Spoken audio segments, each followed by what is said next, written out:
with the tournament on the line, that's what you want to do. You have to get out of that tailspin, which is 3 out of the last 4 for Emory.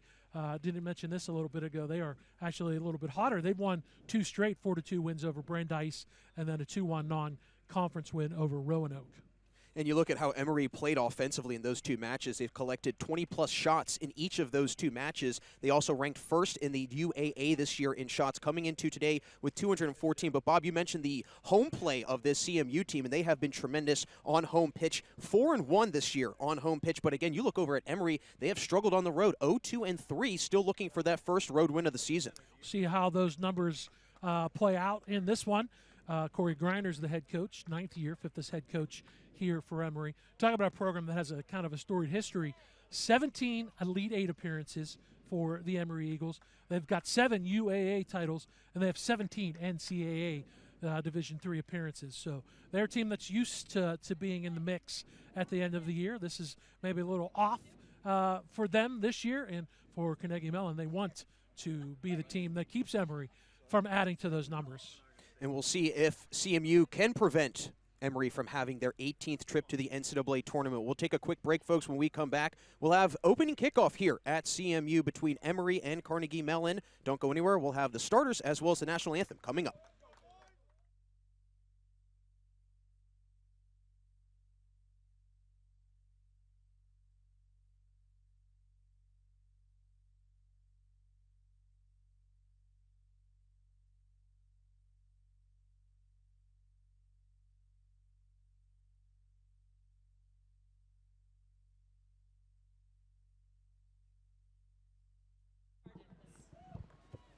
Starting for the visiting Eagles. At goalkeeper, a senior from Champaign, Illinois, number 1, Peter Wagner. At defender, a sophomore from Brentwood, Tennessee, number 3, Ryan Hayes. At midfield, a senior from Milton, Georgia, number 6, Trey Riley. At forward, a senior from Rybrook, New York, number 7, Zach Kornblum. At midfield, a senior from Bethlehem, Pennsylvania, number 8, Will Tishy. At midfield, a senior from Caracas, Venezuela, number 10, Alejandro Gomez. At defender, a senior from Ellicott City, Maryland, number 11, Cole Hendricks. At defender, a senior from Westport, Connecticut, number 12, Matthew Tanzer. At defender, a senior from Slidell, Louisiana, number 15, Luke Price. At forward, a junior from Blacksburg, Virginia, number 16, Alex Mills. And at midfield, a freshman from Atlanta, Georgia, number 29, Josh Grant. The Eagles are coached by Corey Greiner and assisted by Clayton Schmidt.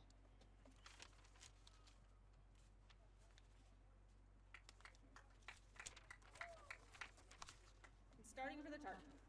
At goalkeeper, a freshman from Sammamish, Washington, number 0, Liam Ryan. At midfield, a senior from Armonk, New York, number 2, Tyler Hart.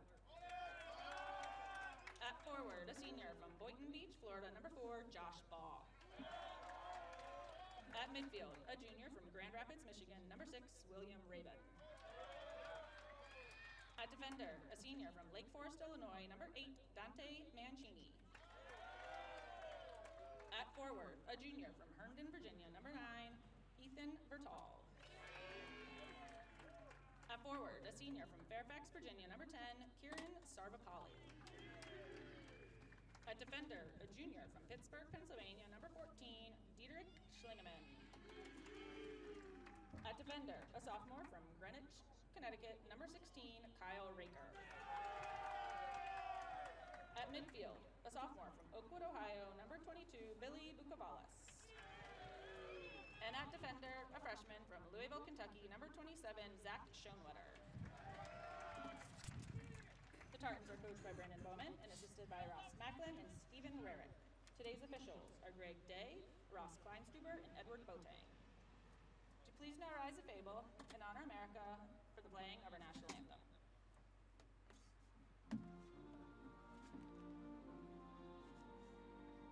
Pick a flag, any flag. Some flag. It just looks weird.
Welcome back in here, folks, to Carnegie Mellon University.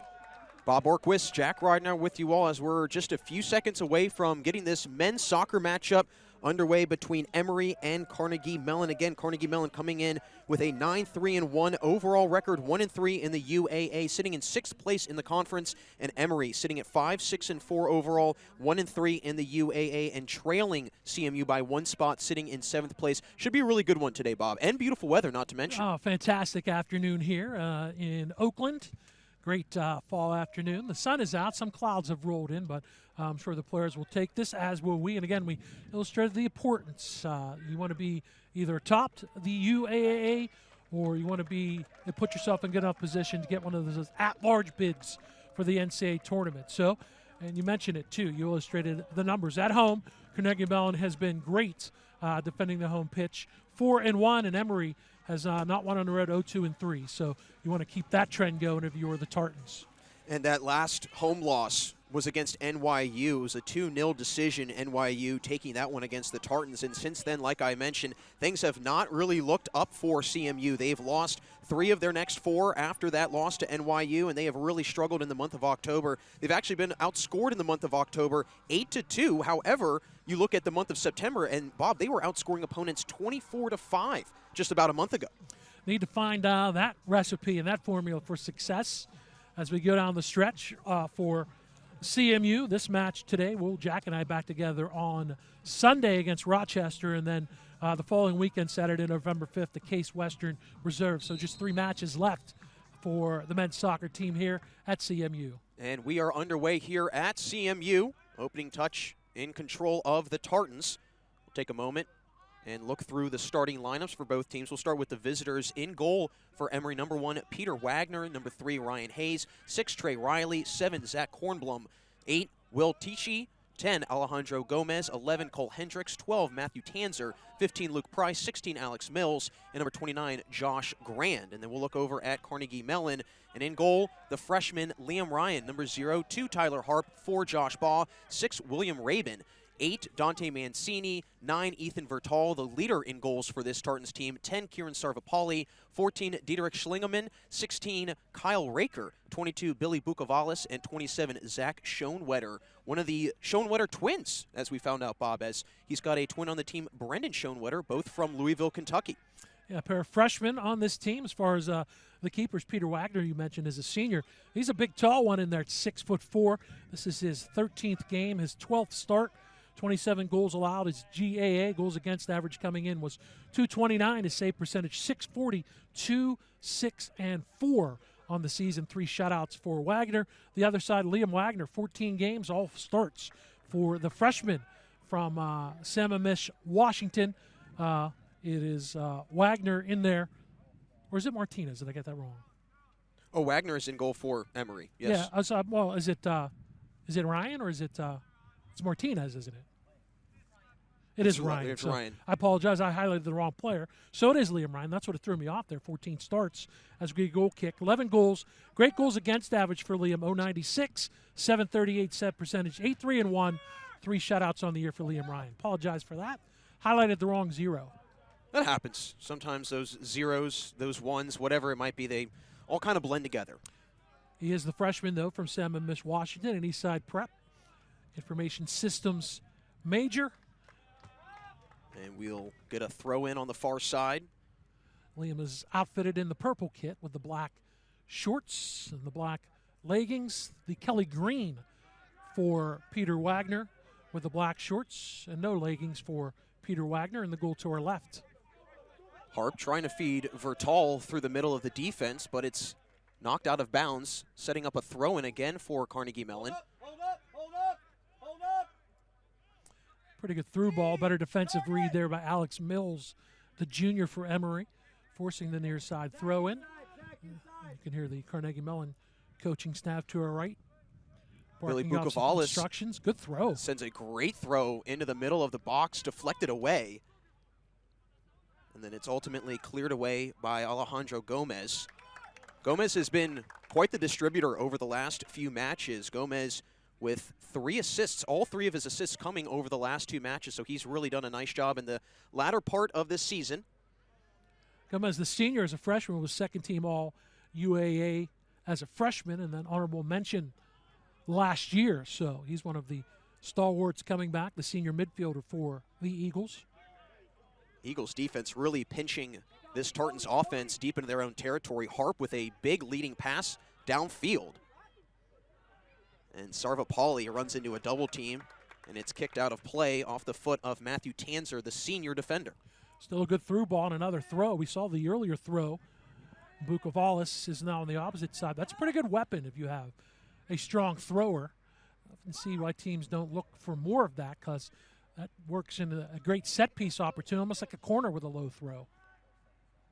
Bukovalis, another great throw into the heart of the box as this Emory defense trying to clear it away, as Diederik Schlingemann got a foot on it, but whistle comes against him, so it'll be Emory ball.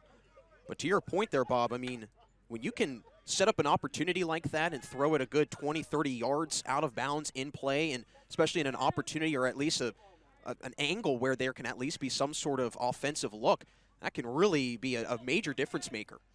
Well, Schlingemann got called for the foul, got tied up there with Trey Riley defensively, and Brandon Bowman not extremely pleased with the call, as you could hear. There's a good steal at midfield, reorganizing for the Tartans at the logo. Rabin trying to change field position, and it's snuck through the defense by Sarvapalli. Here's Schoenwetter. Again, trying to feed Rabin. Great pass in the box. Schoenwetter dancing, sets it up for Harp, strikes, and it's deflected away. Great defense there by Luke Price, number 15 for Emory. Price with a great read. That was good organization. Good little triangle by CMU on the right side of the box. Opted for the distance shot from about 25, but never made its way through. Alex Mills tries centering a pass in the middle of the field, but taken away by Carnegie Mellon. Kyle Raker with the takeaway. Will, be a connector! Will, be a connector! Little over 5 minutes elapsing in this opening half. No score yet here at Carnegie Mellon. Bob Orquist, Jack Ridenour with you all on a beautiful afternoon, late October in the downtown Pittsburgh, Pennsylvania area. Here's a potential takeaway, and then Harp able to power his way with the ball and take it back from Emory. Harp with a nice job. That could have eventually been a 2v2 for Emory, but he defends, and now another throw. Going back into the attack zone, Kyle Raker will take it, the sophomore defender on the near touch line for the Tartans, but it's stolen away by Emory. And a whistle coming against Bukovalis, as it was Josh Grand, the freshman and the freshman goal-scoring leader for this Emory team that got tripped up 4 goals on the year. He recently had one against Roanoke a few matches ago. Got good breaks there as Grant put the brakes on that, drew that foul. He's an international studies major, and I thought it was great that he interned in the Atlanta mayor's office. So you want to pursue international studies, could be worse internships to have. And he's had a great year as a freshman from hometown boy in Atlanta, Georgia. Yes, Emory in the Georgia area, as a lot of schools in the UAA all over the nation, as Vertal tries centering a pass in, momentarily broken up by Bukovalis, and then kept over in the Emory side by Schlingemann. Really nice job by the back line of this defense for the Tartans to continue to keep the offensive pressure up front. Well, Vertal had a nice run. He came down the near side, left side, and he had Baugh, who was hovering around the arc. But the pass was a little off the mark, and it was a good read. I believe, again, defensively, it was Price who intercepted that for Emory. But not a bad idea to try to get the ball to the center of the field. Vertal, who's the leading goal scorer, as you talked about, being the distributor in that last rush. Yeah, Vertal has had a tremendous season, leads the team in goals with 7, also leads the team in points with 14. He's had 3 different matches this year where he scored 2 goals coming earlier in the season. He really exploded out of the gates early on in the month of September for the Tartans offensively. And he's the junior from Herndon, Virginia. 3 goals last year, so 10 in the last 2 seasons for Vertal. And leading the way, 14 points. Also, the leading shot taker, 27 of those. Almost at 26%, so pretty good percentage there for Vertal. And you would expect that from your striker, in this case, your forward, Ethan Vertal. Harp feeling pressure from Gran, gets it away and then gets it right back. Great job by the Tartans to change the field position. Vertal trying to snake his way around and then broken up by Ian Green. Whistle comes, and it's against Carnegie Mellon, so it sets up a free kick here for Emory. It was either Vertal or Bukavalis called for that foul behind the play, but a pretty good two-man game coming down the near touchline, but better defense by Emory, and it results in the free kick in their own zone after the foul against CMU. We want to take this moment to thank BSN Sports as they serve as the official apparel and equipment provider to Tartan Athletics while outfitting Carnegie Mellon athletes and coaches in premier Nike product selection. So a big thank you to BSN Sports. Here's a good run by Raker on the near side, tries feeding Vertal. And again, really nice defense by Luke Price, the senior defender. And he, I have to say, Bob, I know everyone at home probably can't tell, but from our vantage point, very tall defender listed at 6'3", 185 pounds. And he's done a nice job early on using that large frame. Well, he did a great job, I think, there. Might have got away with an elbow, but that's what you want to do. You want to body off. You knew that ball was last touched by CMU, so he bodied the attacker off, and it results in a goal kick for Peter Wagner. But Luke Price, you mentioned 6'3". Wagner, the tallest player on the Emory team at 6'4". Luke Price's mom actually played soccer, his mom Rachel, at Cornell University back in high school, from the senior from Slidell, Louisiana. Was a 3-time MVP at North Shore High School. Some very good soccer genes running through the family without a doubt. As his last touch off of Emory, another throw-in coming for Carnegie Mellon. It's Kyle Raker that will take it. You know what I like about this perch, and we are perched right at midfield on the scorer's table. You can hear the coaching staffs either side, especially Coach Bowman. He provides probably much better analysis than I could. Well, I think it's great. Technical analysis, right? Technical analysis, that's right. That is right. Well, I think it's great that we're so close to everything because, hey, we don't have to worry about a crowd mic. Our mics just pick up all the outside noise. Yeah, I had a chance to chat with the game officials beforehand as well, so good to be aboard. We mentioned great afternoon, great weather-wise afternoon as we're in the 11th minute of play. Neither team has scored, just one shot so far credited for Carnegie Mellon. 3 of the first 4 fouls have been whistled against the Tartans as well in this one. Price feeling a lot of pressure, gives it up. And now Emory looking to control the time of possession as it's been dominated early by Carnegie Mellon. As I say it, a big takeaway in the middle of the field by William Rabin. Rabin with a chip pass ahead. Vertal racing into the deep corner on the near side.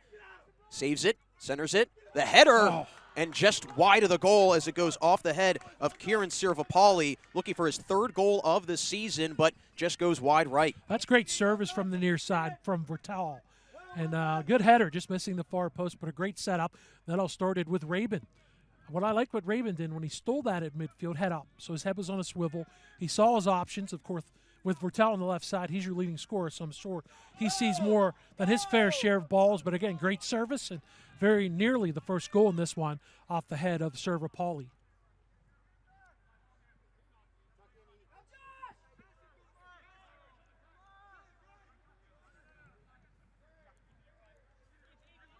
.26 remaining in the opening half.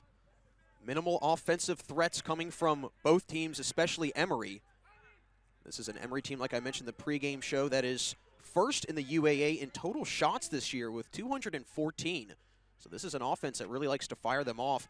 Also on their 2-match winning streak they've been able to build for themselves, put up 20-plus shots in each of those victories. This is give credit to CMU in the early going here. This is the first time that Emory has been able to organize in the attacking third. And that ball was played out of bounds on the left goal line extended. Good defense there. It's a foul, actually, or an offside maybe against Emory. So 4 fouls now of the first 5 against Carnegie Mellon with that great opportunity by Sirvapalli, and they defend here. You talked about Emory liking to throw shots. Every time I talk about shots, love the quote by Wayne Gretzky. It transcends different sports, right? Absolutely, of course. You don't score on 100% of the shots you don't take, right? Of course. So if you're getting those shots on goal or to the goal, that's a formula for success. Might be one of the most universally accepted quotes in all of sports. And there's a beautiful through pass intended for Alex Mills. Chases it all the way to the goal line, but out of bounds. Pretty good hustle. Mills on the year with 1 goal, his lone goal coming against NYU. And it's actually was his first career goal as an Emory Eagle against NYU earlier this year as well.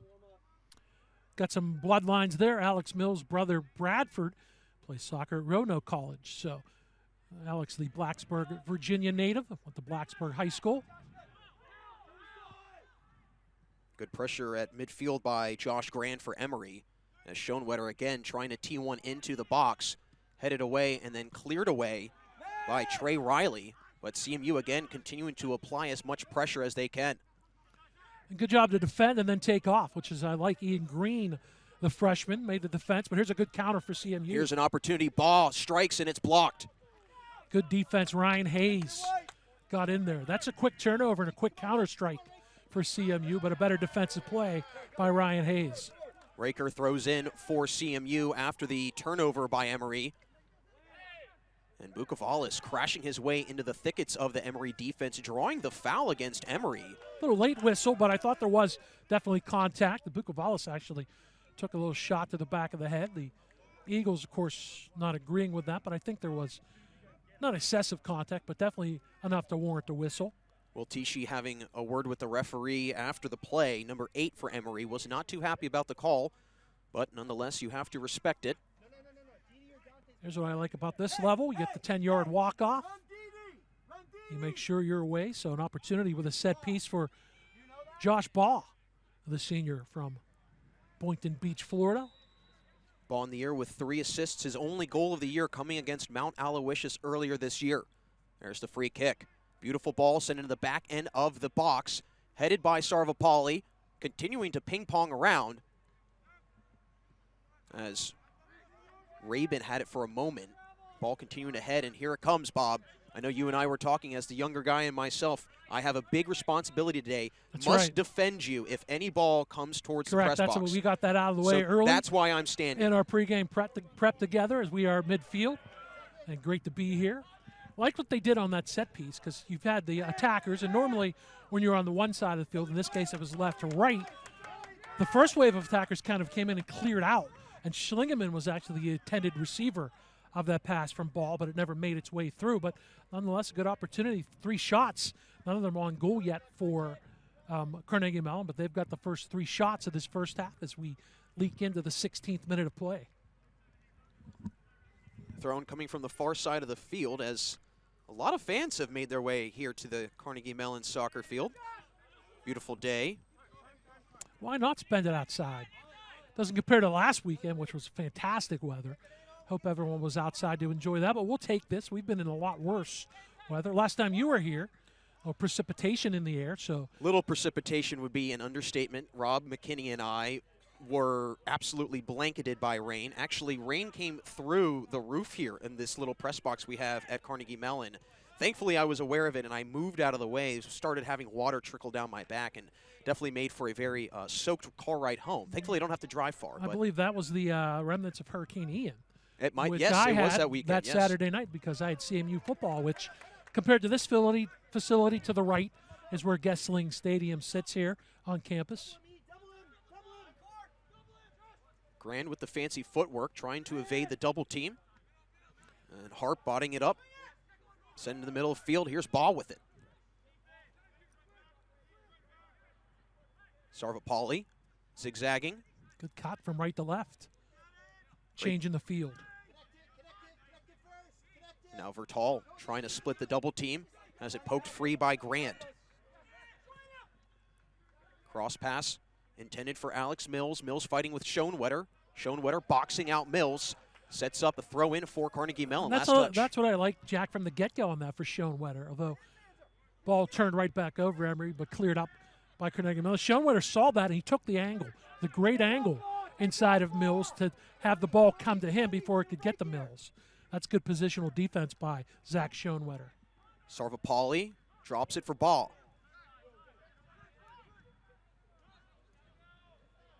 Here's Rabin. Rabin sends a one-hopper right into the chest of Peter Wagner.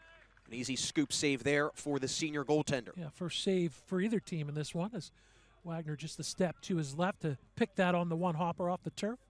But you'll take it. Carnegie Mellon now with 5 total shots. 4 of those. That's the first one that made it on to the goal. First time that Wagner had to come up and make a save. This is a Tartans team that ranks 5th in the UAA in shots, coming into today with 180. They've done a really nice job at limiting opponents scoring-wise. Tied for 3rd in the conference in opponent average, only giving up 1 goal a match defensively. Good control by Trey Riley. Emory looking to continue to control the possession here. Again, I love the additional commentary. Really close to the right here, the CMU bench. So you can hear that in the background. That adds great flavor to our broadcast here today. As Tichy tried dropping it. Pass was jarred free. Vertal trying to take it down the other end. That's a good slide tackle by Tichy. Grand trying to chip it into the box. Great defense there by Raker to rake it away. And here's a potential run. Bukavalis being pressured from behind as he's tripped up by Luke Price. Whistle comes in. Get a late whistle. Great job to take that, really using his thigh by Bukavalis. And it looks like we're getting a yellow card coming against Luke Price. So he's going to get carded in the 19th minute. A little over-aggressive on that defense, but Bukavalis, the sophomore from Oakwood, Ohio, with 2 goals last year, used his thigh to push that into space, and you said a great run. That's because he did that. Then he just took off coming down the left wing, and that's where Price came over, a little over-aggressive on the defense. And here's a good set piece. You're just outside the box, maybe 25 to 30 out on the near side. Ball took the last one. Let's see if they try to hit Schlingeman, who's also, again, on the right side with 4 other Tartans. Here's Ball. Centers it and goes wide of the goal as It was again intended for Schlingeman. Schlingeman wanting a call. Looked over at the far referee, Yeah, he was but tied up with Ryan Hayes. didn't get the whistle. And he thought Hayes took his legs out from underneath him. That's 2 pretty good set-piece opportunities, even though neither resulting in goals or shots for CMU. But I like that. Again, you have 4. When you have 4 attackers over there, the 3 are kind of setting the interference, and then you try to hit Schlingeman, who's got good size at 6'3", the junior. He's a local kid from Pittsburgh and Winchester Thurston. Schlingeman with 2 assists on the season, 3 total shots, 1 of them coming on goal. 16 games started last year. He's in his 14th match this year, 13 starts, so 29 of his last 30 appearances for CMU for Diedrich Schlingeman have been starts. Harp changing directions, gives it over to Ball on the far side.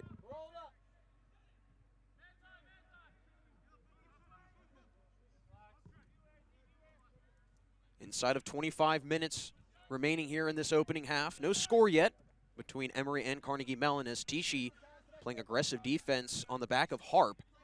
Harp gets it away. Vertal trying to touch it to the near side for Raker, but broken up, and now bodies hit the turf. Whistle comes in. Vertal's involved in the action, and also Zach Kornblum, number 7. So it's a whistle against Vertal. First free kick, Vertal. He had the University of Wine guilty sign when he stood up. Palms outstretched and raised, saying, "What did I do?" I think it was a pretty good 50-50, so he might have had a good argument. No doubt there was contact, and here's an opportunity. Tichy will set things up with the set piece, and he's on the right side, is moving left to right, obviously. So the blue shirts, the attackers, are to the left. Here's the free kick from Tichy, sent into the box, headed high and over the crossbar. Goes behind the goal as we get our first sub of the match. It's Luke Marolda for Carnegie Mellon, number 17. So he turns around. I want to make sure I get the right credit on that. It was Alejandro Gomez who got that header over top the net. So that's the first, really the first opportunity of any kind, even though a good opportunity on a set piece for Emory in this one, and they're on the attack again. Gomez a year ago named an honorable mention for the All-UAA team. He was one of 6 members of this Emory team a year ago to be selected to the All-UAA team. His dad was a soccer player, also named Alejandro, and his mom, Letizia, was a volleyball player in college, so athletic bloodlines in the Gomez family. Harp sends it forward for Schoenwetter. Good ball. He knew Maraldo was going to catch up to that. That's the way to do it. Put it into space. Harp tries getting it up ahead to Bukavalis. Was cleared away, and then Carnegie Mellon again continuing to control possession as Mills whistled for the foul on the far side of the field against Schoenwetter.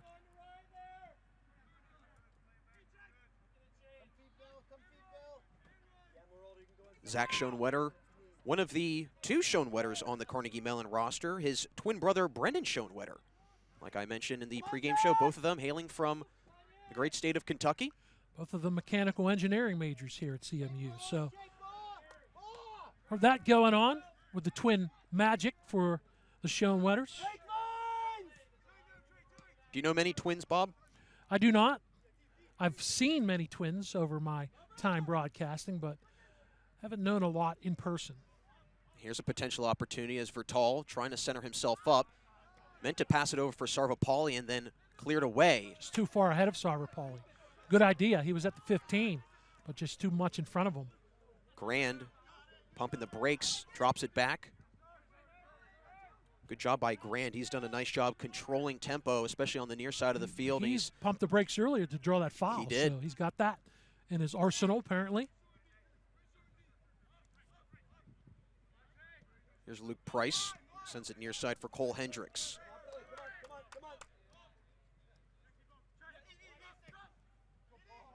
Riley with a great ball ahead for Hendricks.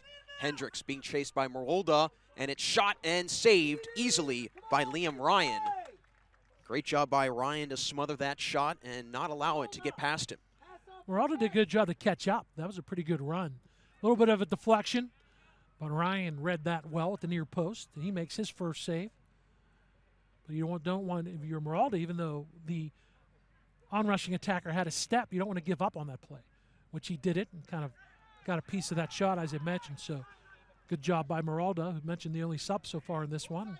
He's got the ball right in front of us. Merolda working on Grand. Trolls his direction away. And again, Carnegie Mellon trying to flop field position here, continuing to move the ball from side to side. As Bukovalis comes colliding with Riley at midfield. We're getting another card. And another card comes out. A card earlier against Price. And it looks like Bukovalis will be. He's going to get the card for CMU. He's the guilty party for the card. Second card today in this match.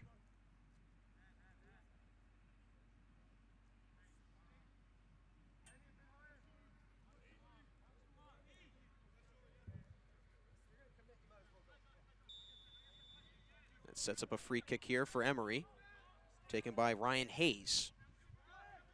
There's Gomez. Mills, pressured heavily. They drop it back for Peter Wagner, the goalkeeper.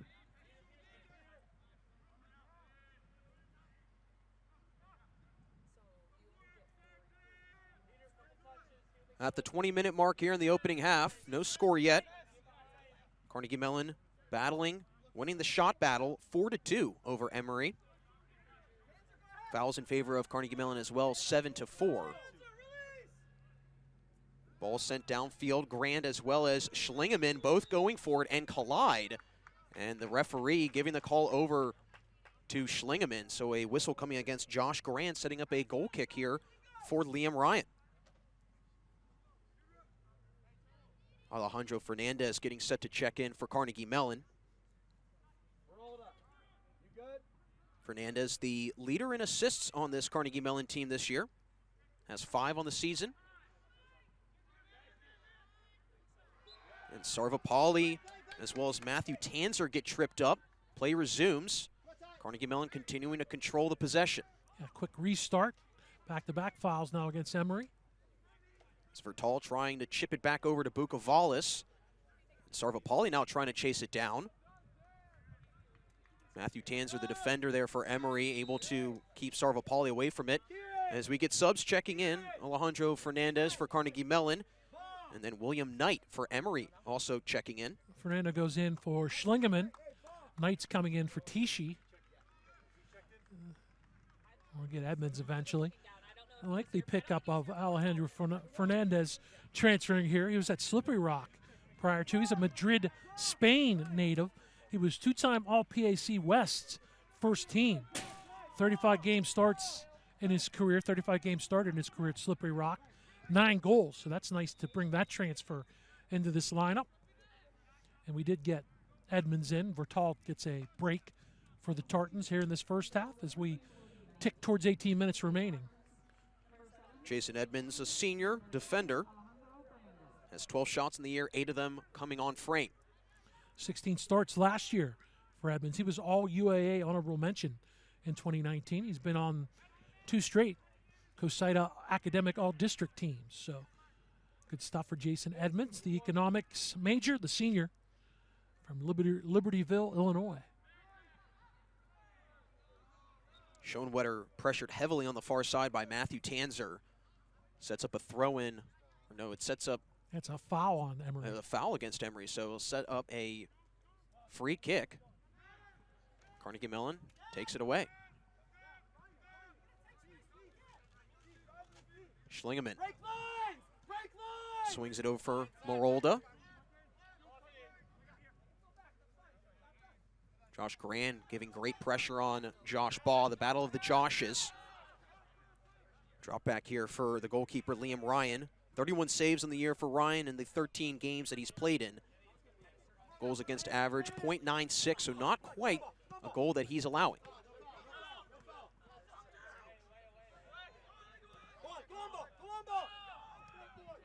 Drop back for the goalkeeper for Emory and Peter Wagner as he sends a sky ball way over into Carnegie Mellon territory, controlled by Marolda. And Marolda with a great leading pass. Cleared away quickly there by number 3, Ryan Hayes. Great skying kick to try and clear it out. Backline of this Emory defense has been really strong today, Bob. Well, okay, Yadam was in there. He made a good adjustment to try to get there. But I like CMU's play so far, even though we're scoreless in the 29th minute of play. I think their back line has done a great job. The front line is organized, too, at times. They've had a couple free kicks that created some opportunities.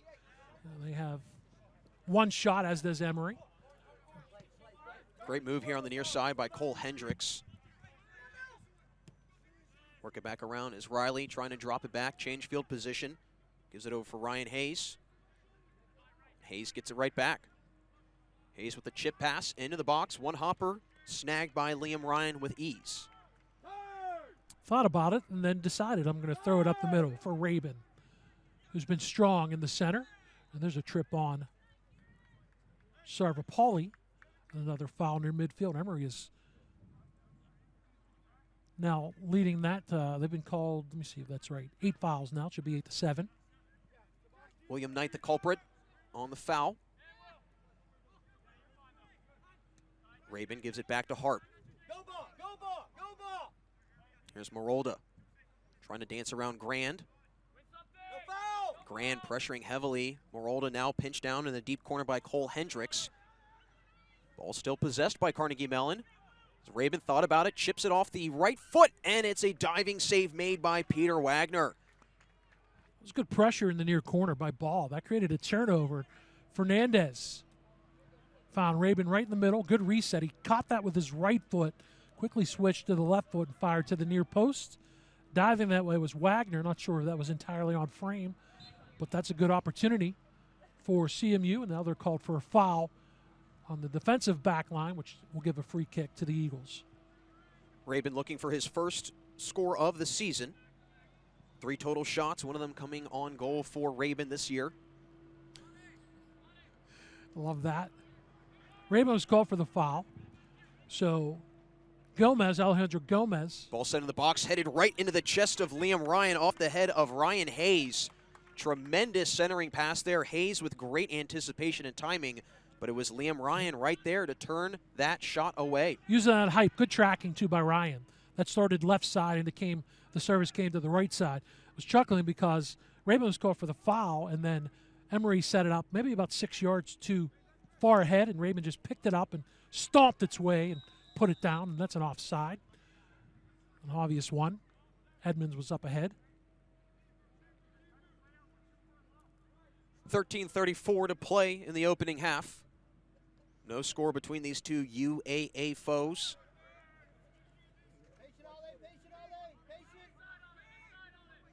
Yeah, elsewhere today, Chicago at New York University, Washington University at Brandeis, and Rochester at Case Western.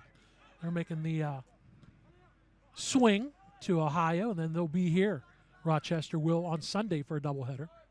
Grand with a leading pass ahead for Gomez. Harp right on his heels. Gomez chips it into the box, and it's deflected away. Great defense by the back line from Carnegie Mellon as Schlingeman looking to clear it away. And Sarvapalli turns and has William Knight slide right past him. Here's a big opportunity for the Tartans. Sarvapalli leading the charge. Pass broken up by Luke Price. Good read by Price to deny that. Knight and Gomez playing a two-man game. Sends it over for Mills. Just want to be sure Dante Mancini, by the way, did that nice defensive play on the Gomez rush down the right side. Wanted to make sure I had that right, and it was Mancini who made the play.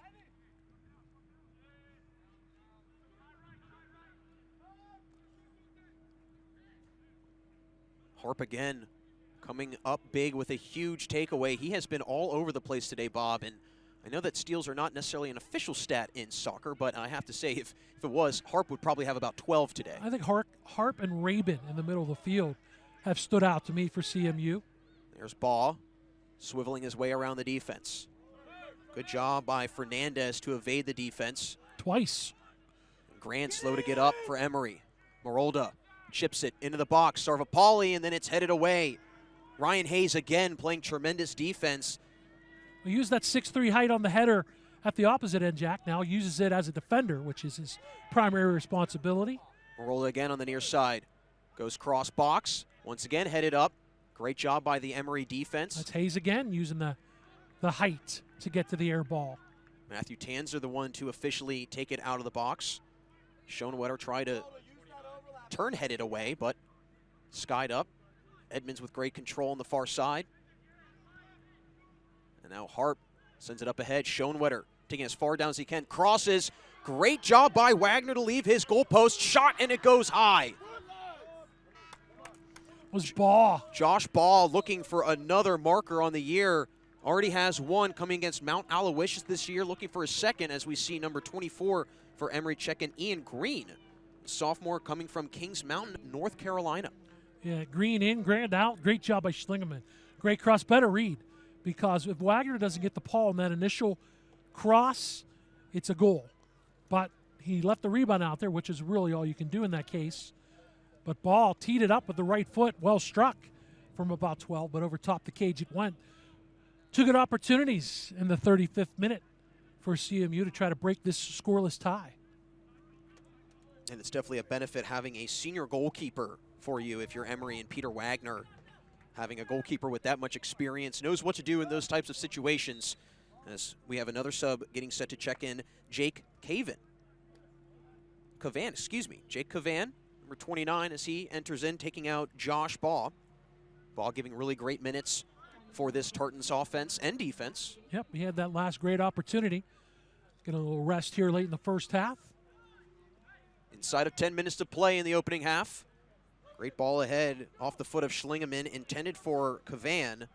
But Cavan still on the pursuit of it, but Price doing a nice job boxing him out on the near side of the field, making sure that Cavan did not make a play on it.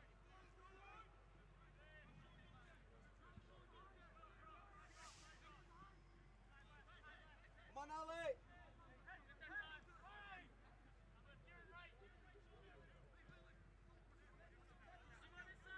Hayes and Price playing a two-man game. They drop it back for Wagner. Chips it right at midfield. Now Gomez. Toe tapping, sends it right back for Trey Riley. Hendricks with a dazzling move.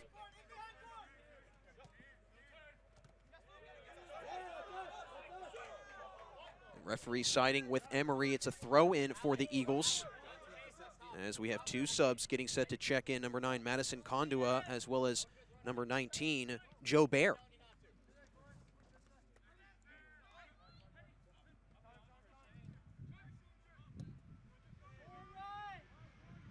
Approaching 8.5 minutes to play until the half. Mills met immediately by Schoenwetter, and Schoenwetter muscling it away from him. Great defense by Zach Schoenwetter.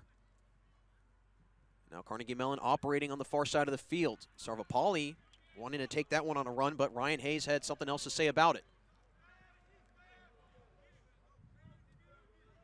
Schlingeman drops it for Schoenwetter. Give it up for Edmonds. Good touch, give and go back. Great defense there by Tanzer to jar that pass free. Yeah, that's a good read by Matthew Tanzer. You're right, Jack. Stepped in. So we do see Konawa. Konawa, by the way, from Oregon, Wisconsin. His dad, George, played soccer at the University of Wisconsin, Platteville. And for Joe Baer, no surprise, he's a soccer player. He's a London native. And his father, Derek, played at Emory and Oxford University. His father, Derek, is in the Emory and Oxford Soccer Hall of Fame, Athletic Hall of Fame. So great bloodlines there for Joe Baer, the senior. Zach Kornblum and Alex Mills, the two Emory players to check out. And speaking of Madison Kondua, Bob, he actually just recently registered his first goal of the year in their last match in the win, the 2-1 win against Roanoke. So Kondua bringing a lot of momentum into this match today. Yeah, you like to bring that off the bench with your substitutions. Sometimes you just try to go for that. Kondua actually had the first goal, the second goal actually, the game winner in that non-conference match against Roanoke. We'll get a late sub as well for CMU, Mason Shockley, the senior. Shockley with 2 starts on the season for this Carnegie Mellon team as he takes out Kieran Sarvapalli. I'll say from just down the road. It's an hour down the road to Morgantown, West Virginia. But just down the road to our neighbors to the south. Neighbors in the backyard, right? Backyard brawl? I don't know if neighbors would be the correct term there. I guess that but is true. frenemies, maybe? Frenemies. I like that. We'll go with that. Not a great touch there from Fernandez, has it taken away. And then right back is Fernandez trying to make up for the mistake. And did he chip it off of number 24 in green? Yep. I think he did. He did. So Shockley did a good job to come up and help too, but Fernandez, you could tell he's a little bit extra determined after the turnover. And Marolda throwing it into traffic. Carnegie Mellon somehow able to take it away. Here's a big run from Cavan. Cavan dancing, changing direction, shoots, and scores! Jake Cavan dazzling, dancing, and scoring his 3rd goal of the season and putting Carnegie Mellon up 1-0. Well, a great rush, and they played that primarily in the air. And there was a couple of headers, and they knew there was space, and Cavan was the final man who came in that trio. And for Jake Cavan, the sophomore, he had a goal last year. He's got 3 now this year. And he came in, great job to use the left foot, far post to beat Peter Wagner for the game's first goal. Comes in the 40th minute here in half number 1. 7 points now on the season for Cavan. And it comes at a great time with 5:40 to play in the opening half. And I don't know about you, Bob, but if you're a team in Emory and you're going into the half just coming off of surrendering the only goal in a whole 45-minute opening period, that's got to be pretty demoralizing going into halftime. It certainly is deflating, and you played great. At least an even kill, even though you gave up more opportunities. Didn't have that many great opportunities, and we still have 5:15 to go in this first half, but you gave up one late. That's always deflating. Certainly pumped up the Carnegie Mellon bench, who greeted Jake Cavan at midfield after getting his 3rd marker of the season. Yeah, talk about a great celebration from your teammates, and I'm sure for Cavan, he probably loves seeing that support, the camaraderie. And that's something that is also a secret weapon that a lot of really good teams can have and can possess.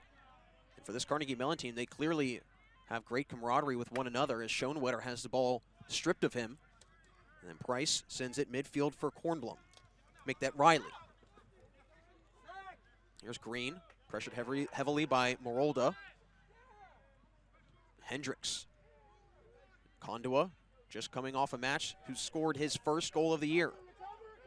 There's a shot, goes right into the hands of Liam Ryan, as it was off the foot of number 19, Joe Baer. Baer on the year has 3 goals, Bob, so this is definitely a player that has no problem letting it fly. 17 total shots, 7 of them coming on goal. And he's had goals this year against Brandeis, Wash U, and Rhodes. I like that when you come off the bench. Tell you what I like from CMU. Number 1, Jason Edmonds, the senior defender, partially blocked that. But that's good tracking on the deflection by Liam Ryan. Sometimes those are tricky. He made that save easily. As far as Ryan in the first half, He's made 3 saves. Jake Slackman will get set to check in for Zach Schoenwetter. That's the other thing I like about being here at the scores table. You can hear who they're coming in for, right? Yeah, it's nice. Certainly makes it easy for us to stay on top of the subs. I love this vantage point we have. I mean, beautiful, beautiful scene here as Rabin tries sending one into the box. I like it better than, I do love the Premier League, don't get me wrong, but they've got the traditional, let's put the numbers on the partial, not the scoreboard, the handheld scoreboard, and you got to wait to see those numbers. Right here, we're tuned in. We're dialed right into the substitutions. We're here in the action. at midfield. We are. I feel like I am. I know.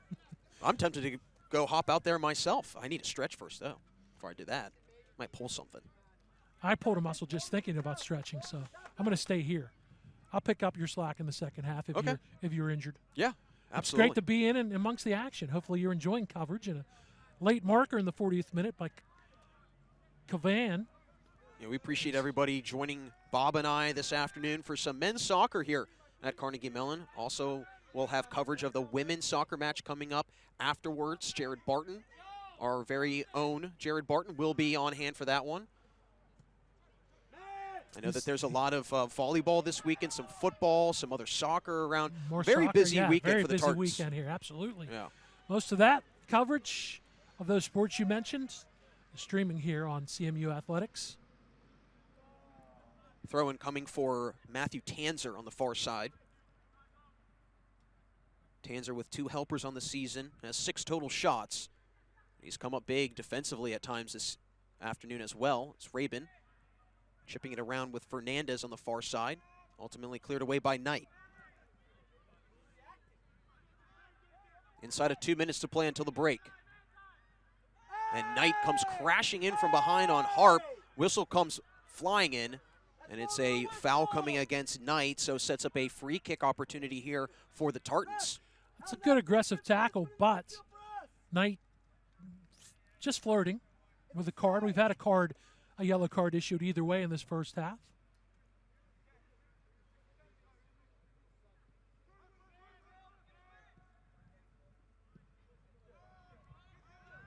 Skied away by the back line of the Emory defense as Mancini working on Kondua. Now Schlingeman drops it back for his keeper in Ryan, who skies one far side, and that is getting out of the field. That is technically, literally out of play. As it goes over the fence on the far side, it's on the street. Almost hit someone's car. Glad I didn't park over there. We'd have to take time out back in my youth when the ball gets into the street. Inside of a minute. Green trying to center it into the mid part of the field, and is taken away there by Rabin. Rabin up ahead for Fernandez. Ball was in the middle, and that's what you don't. You don't want to surrender one late if you're CMU. Actually, it was Shockley who made the defensive play. And if you're CMU, you don't want to let Emory get back into this one. We get a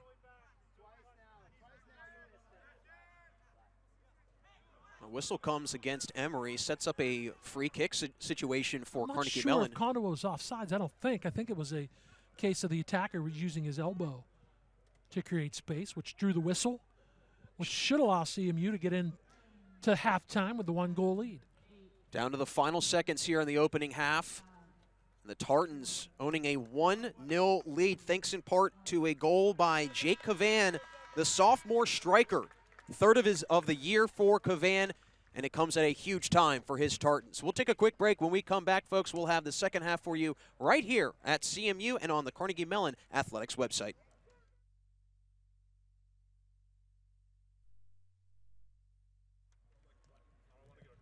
Welcome back in here, folks, on the Carnegie Mellon University Athletic website here at Carnegie Mellon. 1-0 is the score at half, with your Carnegie Mellon men's soccer team up over the Emory Eagles. Bob Orquist, Jack Rydner with you all. And Bob, I don't know about you, but I'm getting hungry, so that means we want to thank our big-time partner, Penn Station is a proud partner of Carnegie Mellon Athletics. Enjoy any of their delicious made-to-order subs. All it takes is one bite, and you'll understand why at Penn Station it's all about good taste. Make sure to stop by the Shady Side location at 4815 Center Avenue. I don't know about you, but I'm now really hungry, Bob. Well, I'm going to get more hungry if you read the Pizza Parma one right after that. So. Well, Pizza Parma, funny you mentioned that they're also the official pizza provider of Carnegie Mellon Athletics and is a favorite for the Tartans as well, using only quality Italian cheeses, locally grown vegetables, and fresh meats with no preservatives. Pizza Parma is made to order fresh just for you. Visit their Shadyside location or order online to enjoy a Pittsburgh original. Now, I don't know about you, Bob, but I'm a big fan of Mexican food, so Carnegie Mellon, also the athletic department, would love to thank Moe's Southwest Grill for being a proud partner. Make sure you visit one of Moe's 7 Pittsburgh locations to pick up a burrito from the official provider of Carnegie Mellon Athletics. Any of those three, you want to run it over? I'm good. Absolutely. Hey, if you go get it, I'll call it in. We could use my card. Maybe we'll use Mark Fisher's card. I like that. Maybe pizza will be on Mark today. No, we're just kidding. Mark Fisher, great SID here at Carnegie Mellon University, always making sure that we have all of the information that we need. But I got to say, Bob, we'll get into what happened in the first half. Really very stagnant play offensively from both teams. And ultimately, Jake Cavan, who actually we found out got that pass from William Rabin. So give Rabin the credit on the assist, his first assist of the year. Cavan getting his 3rd goal of the season, coming late, very late into the first half at around the 7-8 minute mark to go in the opening half, and as a result, that's where we stand right now, 1-0. And Emory, they've got a lot of ground to make up, especially with how strong this Carnegie Mellon defense has been. Well, Cavan was a sub, so he came in and did his job. And that was a pretty good ball in the air, because I think Ball and Rabin, Ball had it, and then Rabin headed it, and it was settled by Cavan down the left side. He made a nice move. Didn't have a lot of room to sneak it far side past Peter Wagner, but sneak it he did for the game's early marker. And again, we were able to watch the replay on the video, or film as we call it. It's traditional, right? On the film at the half to get the assist for Rabin. But good stuff, because I think pretty well played first half for CMU. I think they got to be happy with their 45 minutes. They limited a lot of the opportunities that Emory had, especially early. It took the Eagles a while to get some opportunities, but a couple of saves. I believe 3 for Liam Ryan and 3 on the 4 shots as well for Wagner. But good stuff. You like that.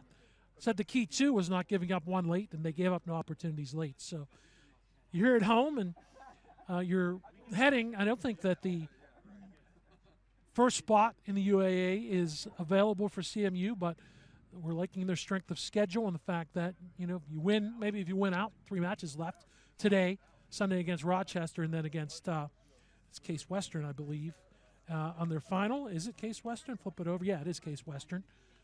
Win a couple of those, you might put yourself in a good position to get an at-large bid if you're CMU. The girls, on the other hand, which is the second half of the doubleheader, they're cruising along, number 8, as far as the rankings go. So hopefully that strong play continues. You and I will get a chance to call the doubleheader on Sunday. Let's bottle this weather up and bring it with us again. Absolutely, yeah. Let's try and carry that over with us on Sunday for sure. But this is a Carnegie Mellon team that, as of recently, of October 15th, they were ranked in the NCAA. So this is a team that could very well find themselves in an at-large bid, currently 4th in Region 7 right now. And the 2 teams that are ahead of them, Ohio Northern and John Carroll. Now, what's interesting about that, Bob, is that Carnegie Mellon has beaten John Carroll, and they've tied Ohio Northern. So, depending on how Carnegie Mellon finishes out, they could maybe climb up through the rankings there in the region rankings and find themselves in the NCAA tournament. So you hope that the selection committee for the D3 men's soccer tournament pays attention to that. But they are the selection committee, and many times we end up scratching our heads, both as broadcasters and fans, when it comes to the selection committee. But yeah, you hope the resume, the body of work is good enough to qualify for an at-large bid in the men's soccer tournament. This next 45 would go a long way to that as well. You want to stay strong at home. Carnegie Mellon just 1 loss in their home matches this season. Some stats from the first half. 7 shots for Carnegie Mellon, 4 for Emory. 2 of those 7 shots coming on goal for the Tartans. 3 of those 4 shots for the Eagles coming on goal. 3 saves for Carnegie Mellon, 1 for Emory. Now, something that's really jumped out to me, Bob, is that there's been no corner kicks from either team. And this is an Emory team that ranks 1st in the conference in corner kicks. 93 coming into today, and I'm sure that that's frustrated this Eagles offense not having those opportunities off of set pieces. They did have 2 free kicks late. Carnegie Mellon had 2 really good free kicks that were keyed in by Josh Ball. And the early throws, too, kind of worked good. But no corners either way. You and I, too, talking in pregame. Interesting that no PKs at all this year for Carnegie Mellon. Like to maybe work one of those out. But take care of business here in the next 45 minutes. We flip-flop, which puts Liam Ryan to our left in the purple and black, and the green and black for Peter Wagner to our right. Emory, by the way, they go west, but not that far. Sunday they play Case Western on their I make sure I get my geography right. Their northern road swing, being from the Georgia area or the state of Georgia. Also want to point this out too as we're just underway. Congratulations, Emory, by the way, too, Jack. 21 of the players rostered made the fall academic UAA team for Emory. So good stuff for the student athletes. Getting it done both on the pitch and in the classroom as that pass broken up by Sarvapalli, who again comes gliding out of nowhere to take it back away from Mills. Great defense by Kieran Sarvapalli. We've talked a lot about Sarvapalli offensively this year, and for good reason. 2 goals on the season for the senior, but he's been really strong defensively today as well. I like your description. He's a midfielder, so sometimes you have a midfielder who plays both way, gliding, which he did again there. That's a really good description for how Sarvapalli handles things with the feet, and there's a steal and a counter for CMU. Harp putting up an impenetrable wall there as Mills tried to fire it through Harp, but Harp, who has been an anchor defensively all afternoon long, gives it up to Edmonds. That has carried over. You mentioned it. He was good on that in the first half. The senior from Armonk, New York. 9 games played as a freshman, and 17 started last year for Harp. And 10 of 11, so 11 of 12 now started this year. So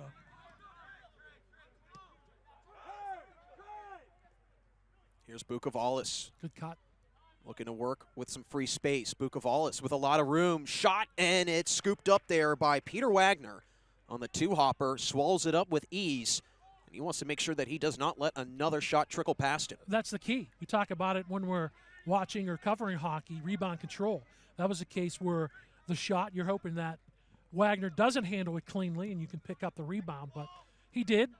He's a senior, and he's put up great numbers. Peter Wagner's dad, by the way, John, played tennis at the Naval Academy. And his brother, Judd, I believe, playing soccer, I put soccer and Wofford together. Sofford. Could be a new sport. Playing soccer at Wofford. Try and say that 5 times fast. 2 years, by the way, at the University of Illinois Chicago for Peter Wagner. Schlingeman with great defense on the backside, and now Sarvapalli being hounded from behind by Emory defenders. One of them being number 11, Cole Hendricks. Yeah, he got called for the foul. Good sportsmanship, though. Those two pat each other on the back. That's just an aggressive play at a 50-50 ball, and that's not a good outlet. And here's Mills with a takeaway. Potential advantage here for Emory. Edmonds on his heels, trying to fight it away from Mills. Mills maintains possession. Mancini would like to have that pass back. That's what's created this opportunity. That's a good job to come over by Edmonds and chip it out of bounds on the near touch line. So that'll force Emory with a throw. Ryan Hayes, who was going to throw it in, now surrenders that opportunity and gives it over I like to Luke this Price. Because I've talked about it several times, Jack. Get that 6'3" frame in front of the net. Although the 6'2" Fernandez goes back to guard him. So, look, we're getting ourselves ready for basketball, right? I know. I'm getting very excited. A few weeks away as Price's pass comes into the box. Somehow it was headed. He didn't save that. He didn't save it. Grand was able to get around on the backside of the defense, but he was not in play. So it sets up a goal kick here I for didn't think Liam so. Ryan. That would have been a fantastic save if he did. Yeah, I mean, he really found a little bit of room, made a little something out of nothing there. Edmonds It's a bad turnover there. can't handle it on the near side. And Mancini thought that Edmonds was going to come to him, and he did not. That's another possession for Emory. Mills drops it back here for Jake Atala. Atala sends it up ahead for Grand, headed around by Tishi. Intentionally headed that back to try to find Alejandro Gomez for a strike. Mills finds Hayes on the near side. Hayes picked up by Edmonds, chipped into the box, headed up. Still trying to find an owner as it's finally cleared away by Carnegie Mellon. Mancini, the one on the back line of the defense, clearing it away. That's well played, too. I believe Schlingeman was back there as well. I think he got the header on that cross, on the good moves down the near side by Ryan Hayes. Ball has it stripped free of him by Hayes, sets up a throw-in for Carnegie Mellon. Yeah, it was Schlingeman who made that play. And Hayes doing his job. He got back to defend. Carnegie Mellon wanting a foul away from the ball as Rabin was knocked down. Edmonds takes it as far down as he can, chipped in the box and headed away. And this Carnegie Mellon team, again, trying to sniff out another score. But Emory, really nice job defensively to recover. That's a Carnegie Mellon header, too, because no corner. Goal kick for Wagner. So the pass, the service from the near corner, right corner, nearly found its mark.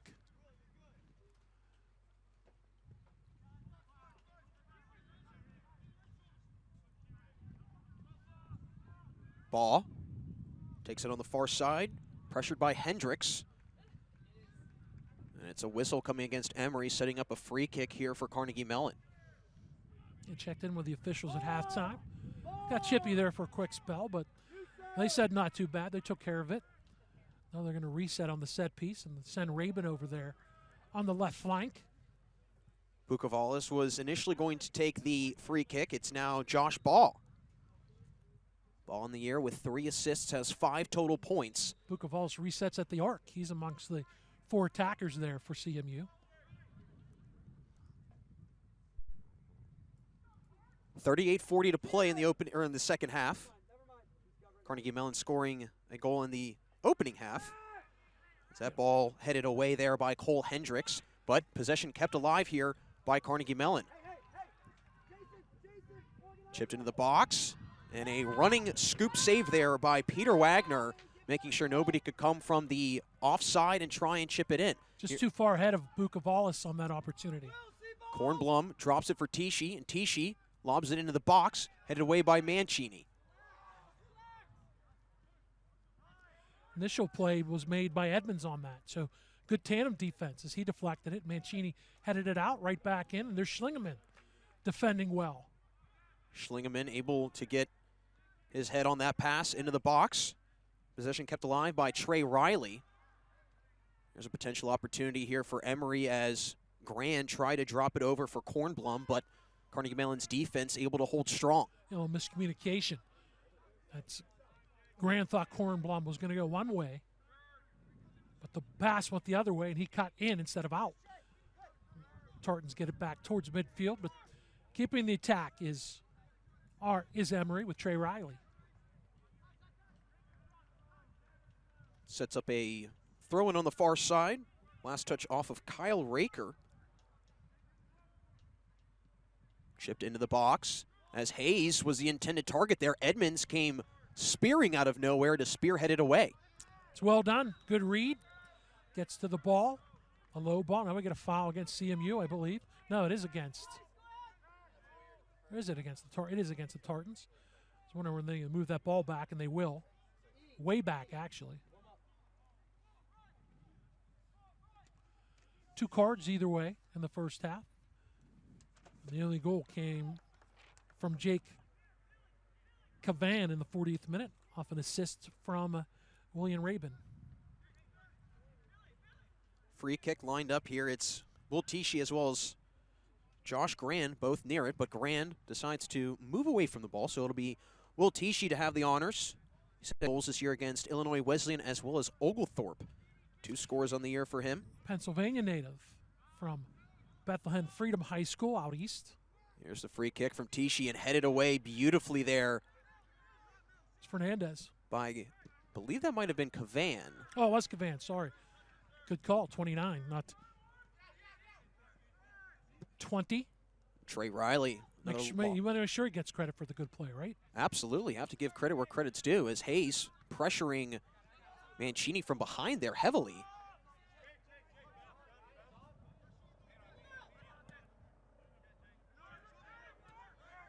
Carnegie Mellon's defense continuing to swarm the Eagles.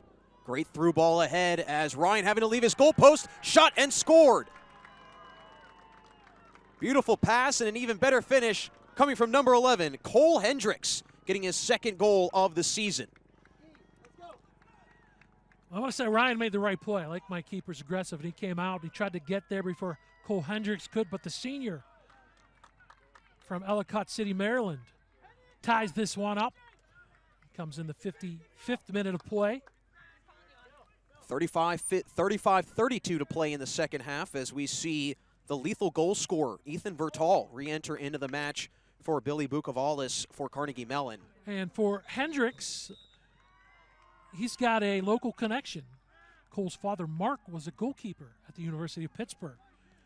So he comes back into the Pittsburgh area and specifically the Oakland area and ties this match at 1. A little homecoming for the Hendricks family here.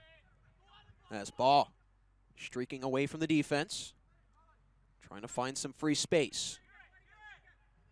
Sarvapalli twirling away, fires right into the hands of Wagner. Great save there by Peter Wagner, but you have to love the dazzling, swiveling move there by Sarvapalli to free up that shot lane. That's great footwork and a great job to strike that from distance. We had a great angle on that too. 18 to 20 out. Bent it, but not far enough, and Wagner tracked it well and went to his right to make the save, and the Tartans on the attack once again. Rabin gives it over to Baugh after Edmonds had it taken away by Mills, and now Tichy with the takeaway. Well, Tichy took it away because Rabin was knocked down. He expected Rabin to be there, but Rabin was calling for a foul, but none to be had, and that results in a turnover. Double team hounding Emory on the far side, as it was Josh Grand who was blanketed by Tartan defenders.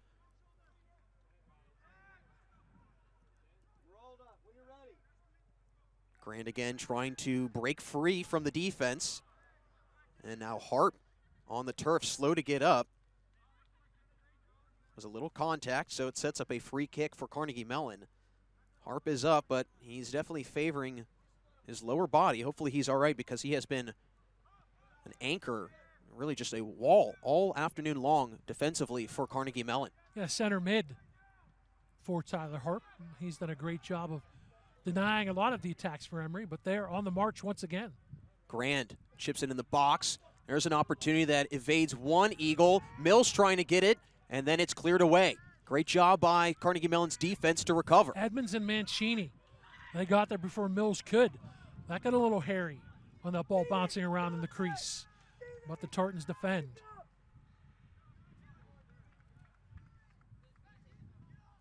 Baugh and Vertal on the far side try to hook up there, but looked like Baugh just sent a pass a little too ahead of Vertal. Also would have been very close to being an offsides call.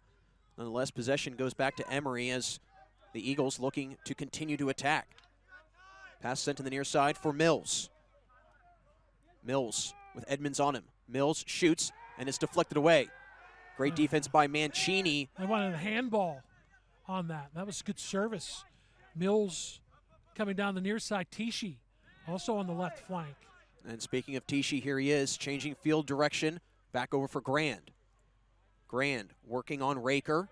And Raker circling around, able to take it away, but sets up a throw-in here for the Eagles. Good defense, though, by Raker. The adjustments that Emory has made, they've had much better play, and much of the better play in the second half as well, have the Eagles. Much more to write home about offensively, including the game-tying goal, than they had in the first half. Good field switch that time by Mills. And Grand boxing out Raker there, and Hendricks, the lone goal scorer for Emory, feeds it again down low for Grand as Grand and Harp both hit the turf. They call foul on Harp. And Harp is grabbing that left foot. It might also be his left calf that he's grabbing, or left hamstring. He is in some pain right now, being stretched out by teammates. 31:57 on the clock, tied up at 1 apiece. We're going to get a pretty dangerous set piece here for Emory. About 5 or 6 yards out on the right wing side. We also want to remind everyone that Panera Bread is an official partner of Carnegie Mellon Athletics and has been named Healthiest Fast Food Restaurant by Health Magazine. Choose Panera Bread for all of your catering needs, tailgating for the game, family gatherings, office meetings. No group is too small or too large. Panera Bread catering for all occasions. Catering.panerabread.com. We also want everyone to check out the DoubleTree by Hilton Hotel and Suites, Pittsburgh downtown, for your next conference or hotel stay in Pittsburgh. The DoubleTree by Hilton Hotel and Suites, Pittsburgh downtown, is a proud corporate partner of Carnegie Mellon Athletics. Carnegie Mellon, as always, would like to thank its corporate partners, and we've mentioned them all afternoon long. BSN Sports, Doubletree by Hilton Hotel and Suites Pittsburgh Downtown, Moe's Southwest Grill, Panera Bread, Penn Station, and Pizza Parma. Check out the Athletics website for special offerings from our partners. This Harp being tended to down on the far side of the field. Harp on the year with 6 total shots coming into this afternoon, 1 on goal. Serves mostly as a defender, had a season-high 2 shots against Mount Aloysius earlier this season. But he has been really, really strong this afternoon, just being, quite frankly, a disruptor, Bob, for this Emory offense. Yeah, he's been good clogging up the midfield. He's definitely gimpy. Let's see if he walks off to the sideline, and Harp is actually going to jog off, so that's a good sign. And he's coming off on his own power, so he seems to be all right. And I think head coach Brandon Bowman, who went out to see how Harp is doing, also might have taken a little extra second to give some direction to his players. And I don't want to say use it as a timeout, but kind of inadvertently use it as a timeout, or an opportunity at least to chat with your team some. CMU will actually play this a man down.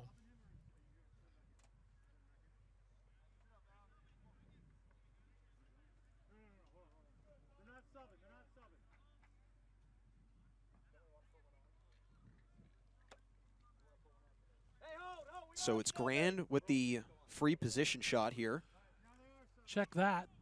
Moralda was initially going to check in for Raker, and he subs in for Tyler Harp. So scratch the man down, which is a good thing with this great set piece opportunity here for Emory. Yeah, just outside of the box.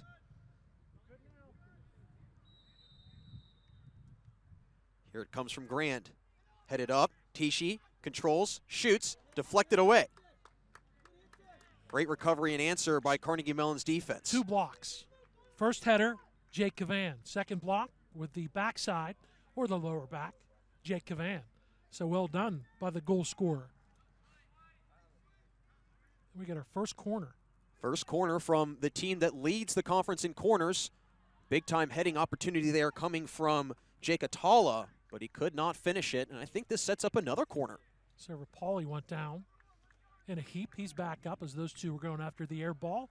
Yeah, we had near flag to our left. Now we got far flag to our left. So back-to-back corners for the Eagles. First 2 corners of the day for the Eagles. Grand again will take it. Sends a spiraling pass inside the box. Centered up and goes way high off the foot of Atala on his left foot. That's a good find by Price. And that's the shot you wanted. But Jake Atala, as you mentioned, outside of the left foot, not the inside, and didn't get the kind of got an outswinger and went high and wide. So CMU defends. Now we do get a sub. It was Brendan Schoenwetter that checked in for Raker. Kyle Raker. By the way, Jake Atala, his dad, Hanny, played football at Washington University in St. Louis, so he's an AUU alum. Now you got to try to find some counters. It's been a pretty good first 15 minutes of the second half for the blue-shirted Eagles. Mills with a burst of speed. Snakes around one defender, and then Mancini comes slide tackling away, break up the pass. Good clean tackle, and here's the counter. And Hendricks, the lone goal scorer for the Eagles, breaks up that potential run for the Tartans, sends it back down into the attacking third. Mills fighting on Edmonds on the near side, and it's last touch off of Mills. It's a good read by Edmonds because that through ball near the far side was attempted to free up Jake Fertal, who's the leading scorer for CMU. Got to be aware of that presence if you're Emory. And Marolda drops it back for Schlingeman. I thought Moralda, when he subbed in the first half, was pretty good, helping create some offense on the flank. There is Vertal. Vertal working on Price. And Vertal nearly losing his footing, still keeps the possession alive. He tried to pull it back with the right foot, but actually ended up stepping on the ball. Edmonds eats it up off the chest. Edmonds chips it in the box and headed away beautifully there by Atala. And it's last touch off of Emory, so sets up a throw-in here for Carnegie Mellon. Schoenwetter drops it back for Edmonds, working in a very, very tight amount of space. Here's Sarvapalli. He can operate in a lot of space. It's taken away from him, and Hendricks skies it away. Did a good job to pull that, Sarvapalli did, but pulled it a little too far, couldn't retrieve it. That allowed Emory to clear it out, but again, they go left side. Good job to stop that with his chest by Vertal, but a better defensive play by the Eagles. That's a late whistle. And it was an offsides coming against Carnegie Mellon as Harp getting set to check in for the Tartans. That's good news.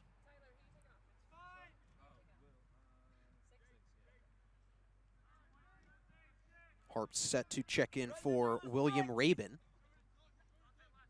Stretching out that left ankle a little bit in front of us. Price pressured heavily as Wagner in a rush having to get it away. Tichy with a great head up front. Now Grand on the run. Picked up by Marolda. Scissors move. Sent it into the box here for Kornblum. Kornblum pressured heavily. Gets it out. Here's Hendricks. Dangerous goal scorer. And a great sliding tackle there by Mancini to break up the pass. There comes the counter. That's well done. Two sliding, good clean slide tackles on the last couple of possessions. So that's good defense by the Tartans, even though the counter doesn't result in much. Mills zigzags his way, sends it far side for Price. And now Kornblum looking to settle it down. Kornblum on the year with 4 goals. He had only 1 goal last year, so he's already set his career high in goals for a season. Good watch for him, Josh Grand, or Gomez. They're the top goal scorers. And Grand tried to feed Tichy, but broken up again by Carnegie Mellon's defense. Here's Marolda, has it taken away by Tichy. Grand strips it free. Back to Tichy. Tichy gives it again to Grand. A little 2-man game on the far side. And Grand hits the ground, and there's no whistle. That's the right call. Emory wanting a penalty in He the box. fell on his own momentum, I think. I think so, When too. he tried to spin around the defender, I didn't see any contact. Then he fell on top of the ball, which created the opportunity for Carnegie Mellon. Too close for comfort there if you're Carnegie Mellon's defense. Don't want to have an opportunity like that, but right back, a whistle coming against Emory. It's a little 10 versus 10 action. Alejandro Gomez called for the foul, though he reaches down and helps up Kieran Sarvapalli. Ball feeds Edmonds. Edmonds near side, shoots, and it's deflected off the foot of Atala. That's good defense by Atala.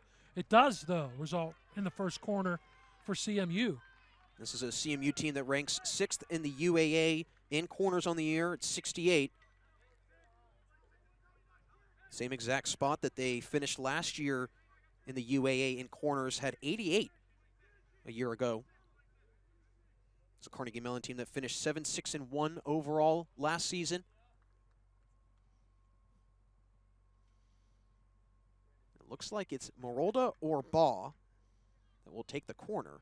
I think it's Ball. As Baugh gives it up to Marolda, tees it up, and Wagner punching it away from an opportunity to go in the goal. Great job by Peter Wagner. Indeed. That's a great aggressive read. And again, it goes back to that experience as a senior keeper, knowing what to do in that type of situation. Came out in traffic, too, and made that clean and punched it against the second line of attack, too, as CMU worked the short corner. But that set piece by the wayside. CMU takes it right back off the foot of Riley. Sarvapalli pivoting away from the defense. Good job to keep his balance, too, using his hands. Great feed here for Ball. Ball working on Hayes. Good pass. Good ball. Pass on the outside foot to Edmonds, and Edmonds just barely misses. Oh, man, did that just squeeze right past the far goalpost as Edmonds smelled the goal but could not quite sniff it out. And had Vertal, coming down at that far post. But really good ball. That was a great 2-man game coming down the near side. That was a great ball and great service on the cross from Jason Edmonds. Here comes the sub for Carnegie Mellon in Harp as he re-enters into the match after an injury earlier in this second half. He takes out Kieran Sarvapalli, so at first we were told that it would be William Rabin that would check out, but it is Kieran Sarvapalli who checks out.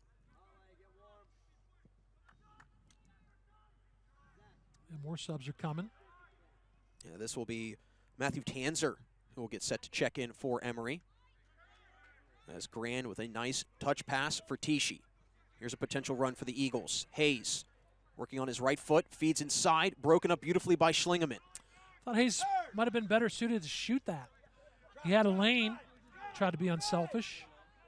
And Baugh, great change of speed and direction, trying to direct traffic. Looking for Vertal, and it's broken up by Price as Vertal and Price both battling at midfield. Here's Grand. Sends a pass a little behind Mills, settles it down. And Schlingeman lets it sneak underneath his foot. Kornblum and Ryan both come colliding as Ryan got hit hard. Kornblum wanting a whistle. A referee on the far side having to get involved as Kornblum and Ryan both came colliding. Ryan won it with a step or two to Kornblum, got to him and then thought better of it. And it looks like a yellow is issued to Kornblum, and Kornblum both hands out in, like you said, Bob, the most universal I'm innocent position. Both palms up, hands out, saying, what did I do?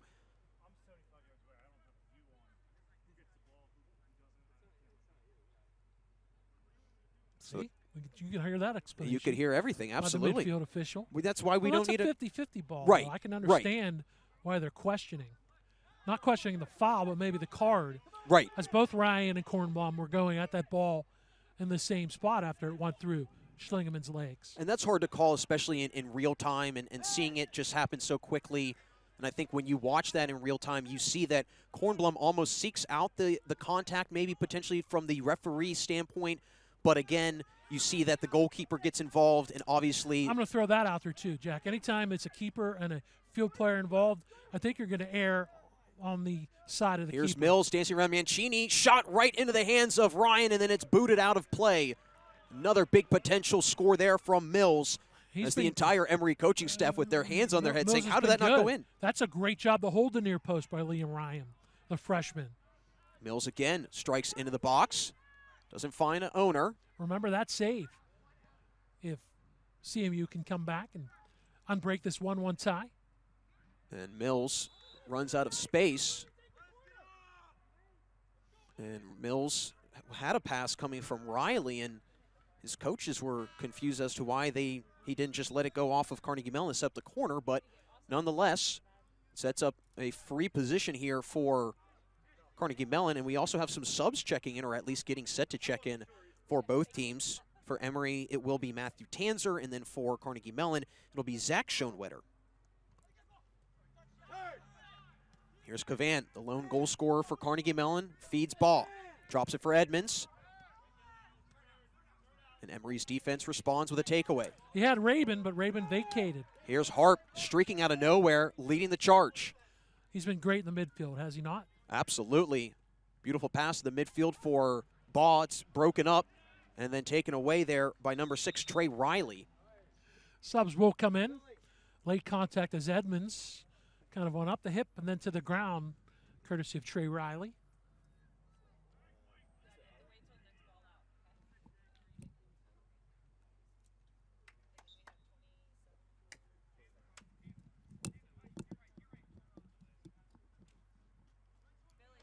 Throwing for Edmonds on the near side. A great pass into the box as Schoenwetter with the bicycle control. And Baugh with the strike, but sends a slow roller past the goalpost on the far side. How about the pass and then even the move by Schoenwetter were both back-heel type moves. More subs in. Billy Bukovalis, the sophomore, back in for CMU. And William Knight, the senior from Oakland, California. Was MVP in high school. Knight was as a senior. He's back in. So 15 minutes, 25 minutes gone in this second half. 20:42 remaining in the second half. All tied up at 1 apiece, and as a reminder for everybody, no overtime in college soccer anymore. Kornblum with a big run and a great sliding breakup by Mancini. Fantastic. How about it's so fantastic that you made a clean sliding tackle and then you come up with the ball. And especially in the box, too. Yeah, that's fantastic defense by Mancini. Dante Mancini, the senior, well done. As that ball goes off the head of a CMU player. It looked like might have been a little friendly fire from Bukovalis and Schoenwetter, but Carnegie Mellon maintaining the possession. And now Schlingemann looking to direct traffic. Here's Brennan Schoenwetter. As Sarvapalli gets set to check in for Carnegie Mellon, Zach Schoenwetter has it nearly taken away by Knight, but Schoenwetter continued to keep the possession. Great job by Bukovalis, who's pressured heavily by Price. And here's Edmonds. Bukovalis sends into the box, broken up there by Tanzer. And now they drop it back for Schlingemann to reset. Vertal chasing it down with Hendricks. Vertal trying to get around the edge, and it stays with Carnegie Mellon. Last touch off of Emory. Almost getting a corner. It's going to be a low throw. We saw early in this match opportunities on the low throws. As Sarvapalli's back in for CMU. He'll replace Josh Baugh. Emory also seems to be wanting to put in a sub, have not been able to do so, but they are definitely thinking about it. Inside of 19 minutes to play. Great throw into the deep part of the box, headed up off the head of Schlingemann. But Emory able to clear it away off the foot of Mills as that comes skying in over on our side. Bob, don't you worry. I got you if it comes our way. Doesn't completely come our way. I was ready for that. We got the player you wanted, Schlingemann, at 6'3". Just couldn't get the right direction on that header attempt on that throw. Well, the Tartans have kind of turned this pace around after the early parts of this half. Handled by Emory, including the game-tying goal, which came in the 55th minute from Cole Hendricks. Jake Cavan had the CMU goal in the first half in the 40th minute of play.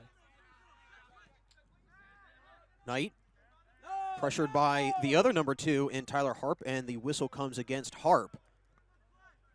Yeah, I think Knight, and to his credit, he kind of drew that foul.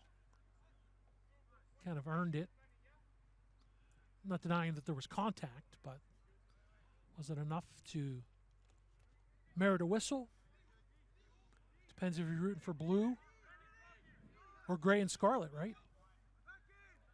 Mills chips it crossfield over the head of Sarvapalli. Grand controls it, deepest part of the field, and now Sarvapalli trying to box him out, and the call goes over in favor of Carnegie Mellon. Great defense by Sarvapalli, and like I was saying earlier, Bob, and we've talked a lot about his offensive game, but he's really stepped it up defensively. That was well done. That's how you do it positionally. First of all, he blocked Grand off from coming along that goal line, and then he forces the goal kick by boxing him out. That's well played by Sarvapalli. Schlingemann with a beautiful pass ahead. Vertal trying to dazzle around the defense. Atala got a foot on it, broke it up, and now Hendricks controls for Emory. It's a pretty good defensive play by Atala. If he doesn't reach that left foot back, Vertal is able to sneak through into the box. Great hustle by Edmonds to come from help side to try and break that pass up free that was intended for Mills. And now Bukovalis trying to feed one up for Schoenwetter. Great defense there by Tanzer. That's a good idea, just not enough oomph. Tanzer had the inside track to make that defensive play. Now Grand tried to go 1-on-3 at midfield. And that pass, errant of the intended target in Vertal, and the possession kept alive by Emory. Here's Mills. Price. Atala trying to direct traffic. Good job by this Carnegie Mellon defense to cut off passing lanes. Grand, the high arcing pass up. Now another chip pass by Riley. Over here for Tanzer. Tanzer picked up by Schoenwetter. Drops it back for Riley. Riley sends it in the box and then deflected away. Great job by Mancini again on the back line of the defense. Bukovalis trying to get it up for make that Sarvapalli. And Sarvapalli just runs out of room. Throw in for Emory. Yeah, on that rush, Vertal was actually on the right side. We've seen him predominantly on the left side in this match. You try to free up your top goal scorer any way you can. That's the case with Ethan Vertal, 7 on the year. 10-2 seasons, tied for third last year, and tops that list this year for CMU. Make sure you are connecting with all of the Carnegie Mellon athletics teams online. You can visit our website at athletics.cmu.edu. Like us on Facebook at Carnegie Mellon Athletics. C, M, and A are all capital. And follow us on Twitter and Instagram at Tartan Athletics. And if you are watching and enjoying the live stream here for some men's soccer this afternoon with Bob and I, well, you have definitely stumbled upon the athletics website here at Carnegie Mellon. So welcome. Yeah, and stay tuned later on. Women's soccer versus Emory in the second game of the doubleheader. And then Jack and I back at it with a doubleheader action on Sunday as Rochester invades Oakland. And we get to bookend the weekend with some soccer, right? It's always a good sign. Sure. I can think of a lot worse ways to spend bookending my weekends. Throw a family wedding in the middle for me, and I've got a fantastic weekend. Yeah, I heard all about it. There's going to be some steak there as well. Filet mignon. Don't be jealous, folks, but that's where I'll be tomorrow night. I'm jealous. Did you get a +1? No +1. There's an opening if anyone wants to I was going to text say, me. maybe I'll try and sneak in, get a plate to go. Carnegie Mellon maintaining possession as Sarvapalli trying to dance around the defense. He does. He gets fouled. And that, I think, again, when you've got a player like Sarvapalli or Vertal that are great ball handlers and can really force that defense to have to continue to stay down in that athletic stance, eventually fatigue sets in, and then that's when you get a little lackadaisical as a defender. They get called for a quick start. Schlingerman went with a short direct kick. You got Vertal on the left wing open. Down the middle, you've got Jake or Zach Schoenwetter. And should you try to switch fields, Edmonds on the near side, but Emory has none of that, and they steal and counter. Here's Hendricks, who scored the lone goal today for Emory. Now with Mills. Mills runs into the Mancini wall, and great job by Schoenwetter to come up from the backside to come and take that ball away. Indeed it is. That's a good defensive play, too, by Mancini.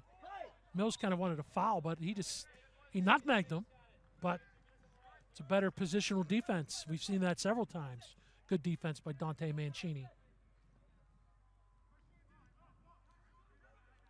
This is a Carnegie Mellon team that, at least over the last 2 seasons, they've started the season off very strong. A year ago, they started the 2021 season winning 4 of their first 5 matches, and this year they went out and started the year 7-0. As Mills sends that in the box, Schlingerman again. Yeah, 7-0 and 8-0-1 before we hit this little rough patch here. With their 3 losses coming in the last 4 matches. A team that definitely does very good in the month of September. So we have some other subs getting set to check in for both teams. Rabin for Carnegie Mellon and Joe Bear for Emory. Both getting set to re-enter into the match as Grand changing direction. Sends it to Kornblum, gets it right back, and Grand fires one right into the hands of Ryan. It's not a bad idea from distance, from about 30. Trying to catch Ryan off guard. He read it and steadied, and then knew he had to stay in the middle to make a save. That's his 5th save of the game. 10 total shots this afternoon for Carnegie Mellon, 9 for Emory. How about that? Sarvapalli, and Hendricks got tied up. So much that their spikes kind of stuck together. It looks like Grand is down on the turf. He is very slow to get up. Subs come in as Bear comes in for Emory. Yeah, he's up forward. He's ahead of the play. And Rabin comes in for Carnegie Mellon. Schoenwetter enters out of the match for Carnegie Mellon. And Grand looks like he will make his grand exit off the field on the far side. He walked to the far side and walk around. He's walking, which is a good thing, trying to walk off and stretch off whatever ails him. Schlingerman to send this free kick away for Carnegie Mellon. 11:01 to play in the second half, tied up at 1. Schoenwetter try to get it over for Vertal, and then it's skied up by Atala. Here's a little skirmish on the near side near the press box, actually. Sets up a throw in for Carnegie Mellon. Bukovalis chests the ball. Schoenwetter changing direction. Rabin tried to feed, but Knight able to disrupt for Emory. It's a good play by Knight. There was opening on the near sideline for Bukovalis.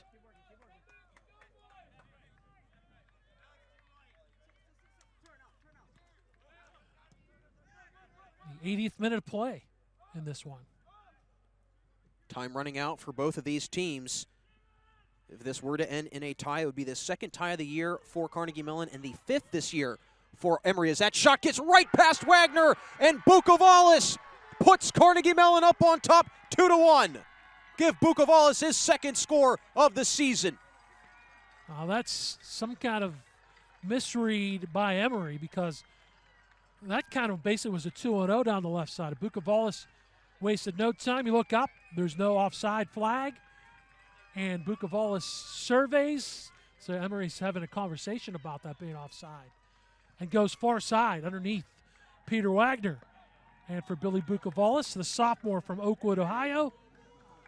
Bukovalis scoring a goal, his first goal this season earlier this year against Juniata, and he picks up his second marker here this afternoon on a late Friday in October in Pittsburgh. 2 goals last season, 2 goals this one, and a big go-ahead goal in the 70th minute for Bukovalis. He's a mechanical engineering and public policy major here at CMU. And he just engineered his team back in the lead, up 2-1 inside of 10 minutes to play in the second half. I like what you did there. I try to get creative. I do try. Here's Price. I like what he did there. Tried to pierce through the defense, but whistle against Carnegie Mellon. And I'm sure if you're Emory, again, you've had all of the air in your hot air balloon just deflated after the strong defense you've played, and again, giving up a goal in that fashion. So that has to be. They've had a good second half. If Absolutely, of course. They've been the better team in the second half, not the first half, but give credit to CMU. They turned the tide a little bit. Knight sends it on goal, and it goes just wide left. Trying to find Hayes again in that 6-3 frame. They're really getting close on that set piece. I mean, they've done a really nice job on those free kicks at getting those opportunities. It's just been really either the defense for Carnegie Mellon reacting or just the ball going one way or the other against Emory. Now you do what any team does in this situation. When you get a free kick or a goal kick, you take your time when you're protecting a lead. So you tick off 10, 12, 15 extra seconds. That's the way it's done. Ball still looking for an owner, and Emory controlling it. Hayes gives it to Tishi. Hayes is listed as defender, but he's really playing in a forward position for Emory. He has at times on the set pieces and stays up there, but also you're down 2-1, so you're trying to get the game tire anyway. Mills, and he goes way wide of the goal there as that takes a big hop over behind the goal. More of a shot, I think, than a cross by Mills. It did work as a cross, but result in the goal kick. We're going to get. Looks like Alejandro Fernandez, Fernandez in. Checks in for the recent goal scorer in Billy Bukovalis. Come to the bench when you untie the game and get head pats and hugs and hand slaps. Well deserved for Bukovalis. Only a sophomore as well, so I'm sure that this is a player that Coach Bowman is very excited to have, not only this year, but in the foreseeable future as well. You also look, you have a freshman goalkeeper who's done an outstanding job this year in between the pipes, so there's a lot of things on the up and up here for this Carnegie Mellon program. Another potential breakaway there for Cavan, but it's taken out of bounds by Atala. Great defense by Atala to recover. Late subs. Get the first appearance for Eli Campine for CMU. And Parker Morford, also his first appearance, a senior for Emory. He had to go back to get the shin guards. Can't forget those. Did Morford. Cannot forget those. Free kick for Emory coming off the foot of William Knight. Beautiful free kick, sends it deep, nearly into the box, and then headed away by Schlingeman. Mills trying to toe tap it away. And then Knight comes barreling in out of nowhere, knocks Sarvapalli off of his line to get to the ball, and a whistle coming against Emory. It's a good call. Knight barreling in is exactly what he did. Not card worthy. Here's Vertal streaking past Price as Wagner having to make a beeline for that ball right out of his goal post. Smart. That's the correct read by Wagner. Senior goalkeeper that has had 2 scores go past him today. One in the first half off the foot of Jake Cavan, and one just a few minutes ago off the foot of the sophomore sensation, Billy Bukavalis, as we see both subs check in for both teams. Number 14, Parker Morford, checks in for number 12, Matthew Tanzer. And then number 3 for CMU, Eli Campine, comes in for Ethan Vertal. Parker Morford, by the way, an analytic consulting major, the senior from Decatur, Georgia. He's got the ball in the near wing, the left flank. Morford gets it immediately, sends it into the box as Hayes try to come in towards the middle and strike it in. He's the guy they've been trying to find all day. And they have continued to try and find him, but that force field that Liam Ryan is putting up around the goalpost has been completely impenetrable today. By the way, Parker Morford is also into skateboarding. He plays guitar, and he's into philosophy. I thought those three were totally related, if you think about it. That's true, yeah. I could see that. It's The other thing is is a mindset when you're a skateboarder and a guitar player. You've mentioned a lot of the majors for a lot of these players, and I have to say, Bob, I don't think I would have lasted very long in the classroom for a lot of these majors. Me neither. Yeah, I was a comm major for a reason.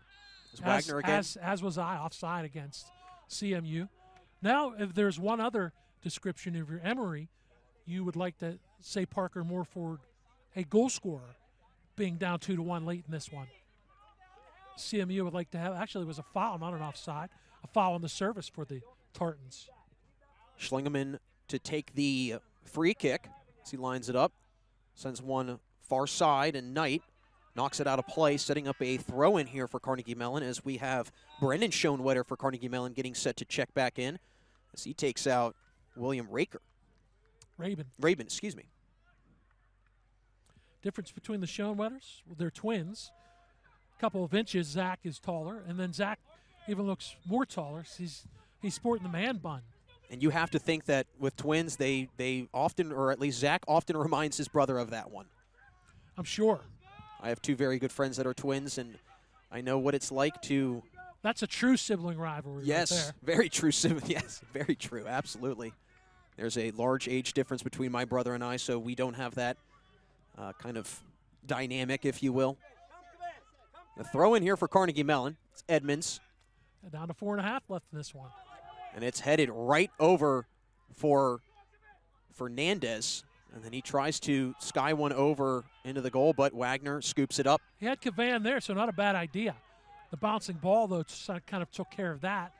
Approaching 4 minutes to play in this match. Now you got to worry about, well, you'd like an insurance marker, but you got to cinch up on the back end if you're CMU protecting this 1-goal lead late. Emory continuing to flop field position here as Price sends in a big shot, or centering pass, I should say, into the box. Was trying to go towards the left side of the goal.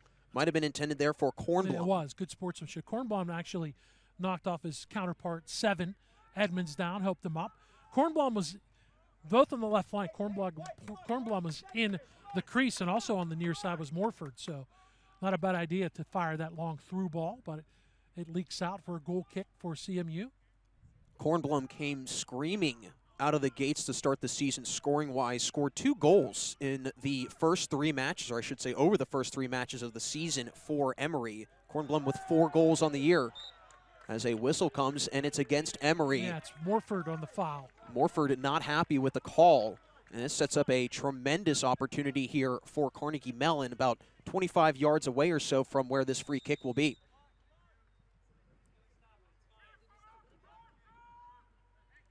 .304 to play. Edmonds sends it in for Fernandez. Here's Cavan. Cavan scoring one of the goals, trying to scissor his way through the defense and has it pried free. And there's Edmonds comes sliding in to take it. Fernandez shoots and it goes wide right. Make that left.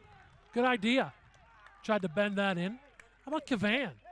There were 3 Navy jerseys there, and he broke 2 of them down before he fell down. So good opportunity to try to get the insurance goal for CMU, 2-1. The go-ahead goal coming from Billy Bukavalis in the game's 70th minute here in the second half. Sarvapalli skies that up. It's Fernandez as well as Atala both fighting for it. Atala heading it away. 79th minute, let me correct that. And Bear tried to slow it down but trips himself up. Carnegie Mellon takes it right back. Schoenwetter tries chipping one into the deeper part of the field, and Cavan runs out of space. Too far for Cavan and way too far for Edmonds. Right idea to switch fields to the near side, but just misfired on the execution. Cavan might have needed a van to get to that ball. It was so far away. Inside of 2 minutes to play here. 2-1 Tartans lead thanks to Billy Bukavalis, putting Carnegie Mellon up over Emory at the moment.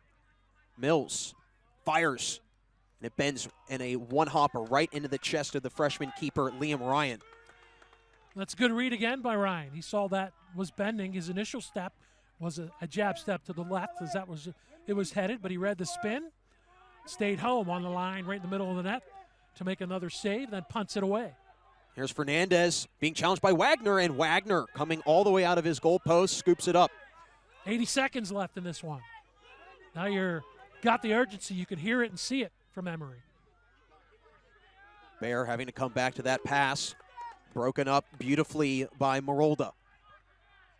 Approaching a minute to play. And Price off the noggin as Ryan comes scurrying away out of his goalpost. As Price using that frame of his, that 6'3" frame to try and head it in, just grazed off the top of his cranium. Ultimately goes wide left, and Ryan able to come away with it. Price and Hayes at 6'3", using the height to their advantage. Punt goes out of bounds. Now Morford hurrying it along as we have 35 ticks left. Schlingeman. Good play. Good play by Schlingeman. Clears it away. Yeah, just get it out of the middle of the field. Doesn't matter if it's a throw. That ball now comes. Now you need to stop the clock. And The ball's right there, ref. That's why we have goal people. Why are you stopping the clock? We have goal people. I agree with the clock stop there. Even though Coach Bowman does not.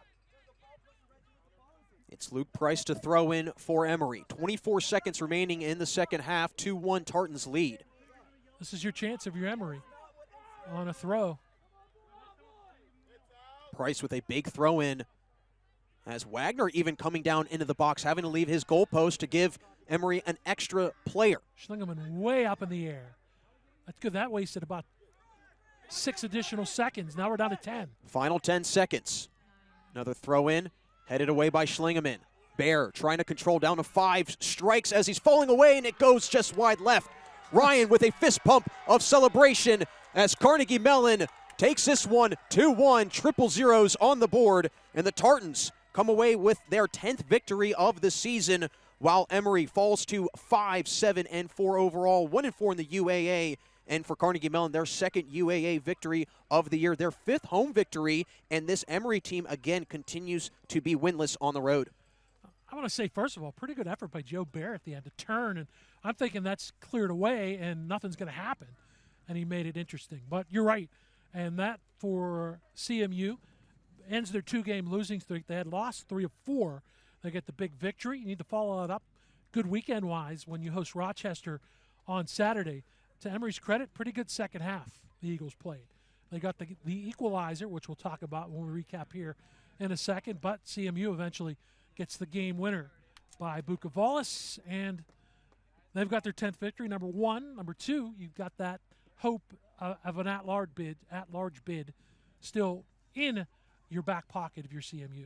And taking a little look at the scoring recap, it was Carnegie Mellon that got things started at the 39-16 mark in the first half. Jake Cavan registering that goal, his 3rd goal of the year, and then William Rabin picking up the assist, his first assist of the season. Emory came back in the second half to tie it up at 1 apiece, thanks in part to Cole Hendricks' goal, his 2nd marker of the year, and that was coming from a pass by Alejandro Gomez, his 4th assist of the season. And then ultimately at the end, it was Billy Bukavalis unassisted that put the Tartans on top 2-1 down the stretch of this one.